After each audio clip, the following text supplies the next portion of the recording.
Here in the war zone we've seen our fair share of Navy ships looking, how to put it, worse for wear. Long deployments at sea, reduced crew numbers, and heavy operational tempo can lead to heavy rust and corrosion in surface combatants. Submarines, on the other hand, do not have the luxury of easy access to most of their structures that will control corrosion and clean dirt, even if they wanted to.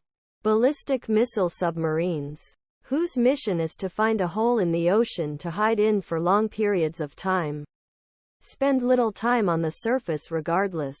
Recent Royal Navy Vanguard-class nuclear-powered ballistic missile submarine taken by Sheila Weir underscore enormous defeat these behemoths deep can take in line duty over long periods time.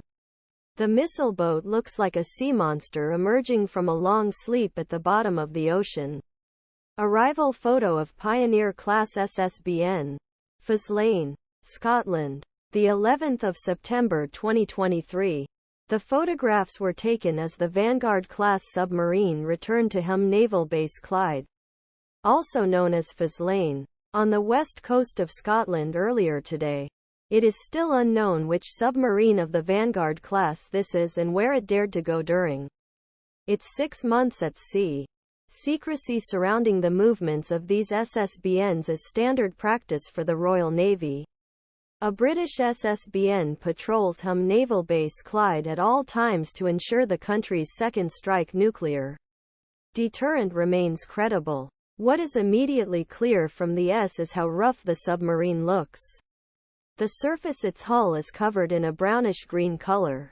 A very severe example, marine or biological fouling, which is the accumulation various marine organisms on the surfaces ships.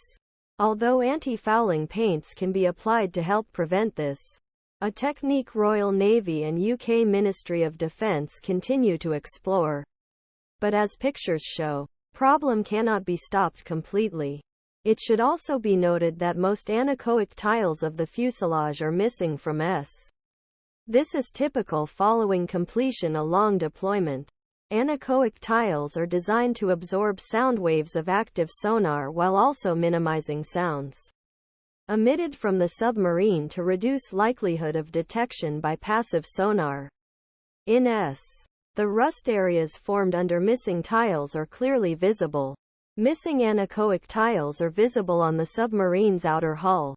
Comparing today's photos with those taken by a Vanguard-class submarine that set sail from Faslane in late August reveals just how intense the marine pollution is. They also underline that the length of the submarine's patrol rather than its age is responsible for its disheveled appearance. However, these boats are now at an advanced stage in their careers. Outgoing of Pioneer-class SSBN, Faslane, Scotland, the 29th of August 2023. All 4 of the Royal Navy's Vanguard-class submarines entered service in the 1990s, with a service life of 25 years. As we mentioned before, each boat has 16 missile tubes for UGM-133 Trident II submarine-launched ballistic missiles. But